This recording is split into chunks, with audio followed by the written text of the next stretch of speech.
कि हम लोग जो है ना तर्क लायानी का भी कल जिक्र कर रहा था। तर्क लायानी यानी जो चीज़ जो गैर ज़रूरी है वो हमको नहीं करना चाहिए। जैसा इर्रेलेवेंट चीज़ है उसको अबैंडन करना चाहिए। इर्रेलेवेंट चीज़ है, अननेसेसरी चीज़ें हैं, वो हमको अवॉइड करना चाहिए हमारे जो ज़िंदगी के अंदर। और हमारे घर में, हमारे कपड़ों में, लिबास में म्याना रवि रखना चाहिए। अच्छे कपड़े पहनना चाहिए, इस तरह के कपड़े पहनना चाहिए, अच्छे टिप टॉप रहना चाहिए, अच्छे शूज़ होना चाहिए, अच्छे सॉक्स होना चाहिए, और अच्छे अच्छे हर चीज़ होना चाहिए, कोट पैंट हर चीज़ होना चाहिए। मगर म्याना रवि इसमें ये रखना चाहिए कि कुछ ऐसे होना चाहिए, कुछ सादे भी होना चाहिए, कि कभी सादे भी कपड़े पहन के बाहर निकलना है, कभी अच्छे भी पहन के निकलना है, मौके और हालात के हिसाब से रखना है। हमेशा ही ऐसा रहना है, ऐसा नहीं है। और हम अपने आप को रखना है। और अपना जो घर है, हम जो अपना घर बनाएंगे, अपना जो घर बनाते हैं, वो भी ऐसा होना चाहिए कि अपनी सहूलत, अपनी कन्वीनियंट के लिए होना चाहिए, कि हमको घर से फायदा हो और घर में हमको प्रोटेक्शन मिले और आराम हो। बहुत सारे लोग जो है ना घर लोगों के, दूसरों लोगों के लिए बनाते, कि घर के अंदर ये चीज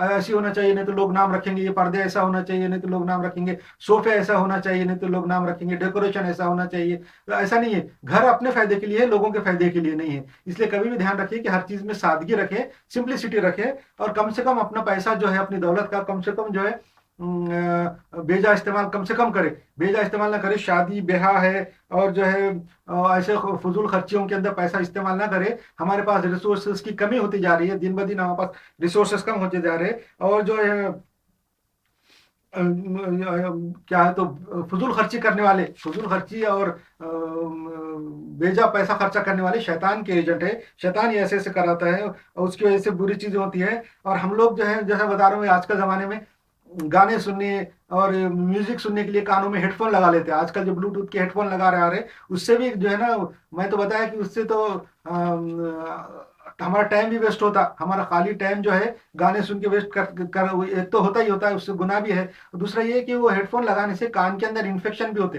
कैसा कि कान के अंदर जो हवा है हमारी, वो बराबर उसका गर्दिश नहीं होती, चलती फिरती नहीं, जिसकी वजह से उसमें कान में डैम्पनेस आ जाता, नमी आ जाती। फिर नमी की वजह से बैक्टीरिया वहां पनपते, और कान के जो दर्द और कान फूटना और ये वो बीमारियां आजकल ज्यादा हो गई है, वो हेडफोन की वजह से हो गई है। क्योंकि अंदर बैक्टीरियल ग्रोथ होता हेडफोन हमेशा लगे रहने से, क्योंकि हवा की वजह से वो खुश्क नहीं होता, ड्राई नहीं होते कान, और ड्राई नहीं होने से अंदर मॉइस्चर आ जाता। ये चीजें हमको नहीं करना चाहिए।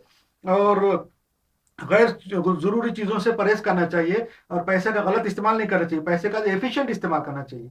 और हमारे पास जो पैसा है, हमने देख रहे हैं कि बहुत सारे लोग, शैतान जो है हमसे ऐसे काम कराता है जो हमको अच्छा खुशनुमा लगते, हमको ये लगता है कि हम सही काम कर रहे हैं। ये शैतान का काम है कि हमसे बुरे काम कराता है मगर हमको खुशनुमा लगते हैं। ये शैतान का, कुरान शरीफ के अंदर बहुत जगह है। तो हम बहुत सारे काम ऐसे कराता है शैतान कि हम समझते हैं हम इस्लाम का काम कर रहे हैं, दीन का काम कर रहे हैं, और वो असल में दीन का, इस्लाम का काम नहीं रहता। उसकी मिसाल ये है कि हमारी जमातें हैं, बहुत सारी जमातें हैं जो इस्लाही जमातें हैं, दीनी जमातें हैं, मुसलमानों की जमातें हैं। वो करोड़ों रुपया खर्चा करते और बड़े बड़े इज्तिमा करते, करोड़ों रुपया खर्चा करते, उसके अंदर तक 2-2 करोड़, 3-3 करोड़, 10-10 करोड़ रुपया खर्चा करके करोड़ लाखों लोगों को बुलाते, उसके अंदर लाखों लोगों को बुला के 3 दिन का इज्तिमा रहता।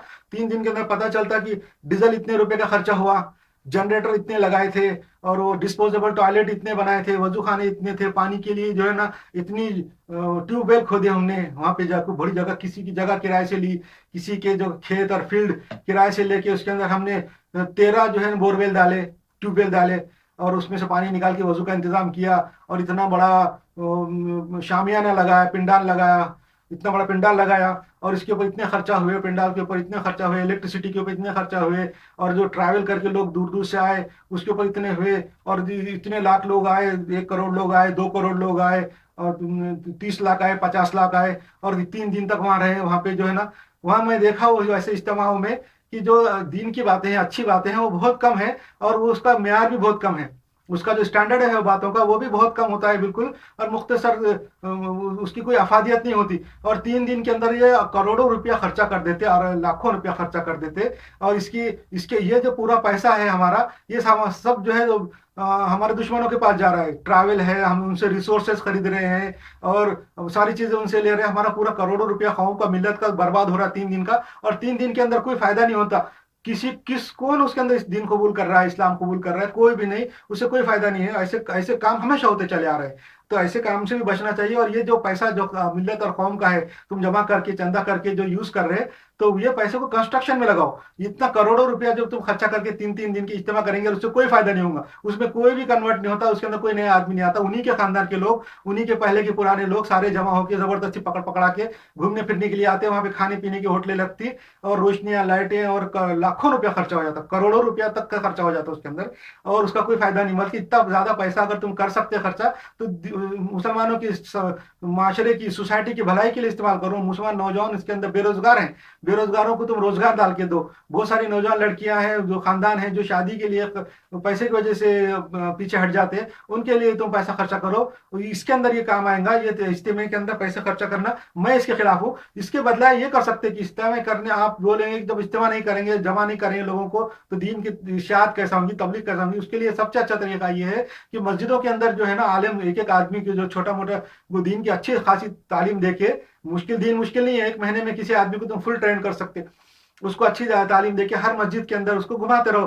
पूरे मुल्क के अंदर तुम घूम सकते हैं एक मस्जिद में, और वो आदमी को वहां पे बिठाओ मस्जिद में, मुस्तकिल तौर पे, कहीं जाना नहीं। और मोहल्ले के जो लोग हैं उन्हीं को बोलो कि तुम आओ, कोई जो जो तुमको टाइम कन्वीनियंट है उस टाइम पे आके 1-1 घंटा, 1.5-1.5 घंटा जो भी बैठ सकते, वहां से सीखो और सीख के जाओ। इसकी जरूरी नहीं कि तुम लाखों करोड़ों लोगों को जमा करो और बड़े बड़े इज्तिमा करो और करोड़ों रुपया खर्चा करके दुश्मनों की झोली में डालो। हाँ, उस वो जो करोड़ों रुपया तुम खर्चा कर रहे हैं, हमारे जाया हो जा रहा, वेस्ट हो जा रहा है, गैरों के पास चले जा रहा। तो इसके इससे बेहतर ये है कि अपनी मस्जिदों में, छोटी छोटी मस्जिदों में पूरा नेटवर्क फैला हुआ है, पूरे ममालिक में, पूरे दुनिया में नेटवर्क फैला हुआ है मस्जिदों के अंदर। तो वो मस्जिदों के अंदर एक एक आदमी आलम को बिठा दो, परमानेंट बिठा दो, और उसके उसके पास लोग आके सीखे, उसके बाद आके टाइम सीखे। ये एक जगह से दूसरी जगह जाने की जरूरत क्या है, उसमें तुम जो है ना ट्रैवल में खर्चा कर रहे, गाड़ियों में खर्चा कर रहे, हवाई जहाज में खर्चा कर रहे, कारों में खर्चा कर रहे, और वो पूरा खर्चा जो है ना तो अपने पास से निकल जा रहा है। वो पैसा जो आजकल मुसलमानों की उसको बहुत ज्यादा जरूरत है, और वो पैसा मुसलमानों के रोजगार के लिए इस्तेमाल हो, ये बहुत बड़ा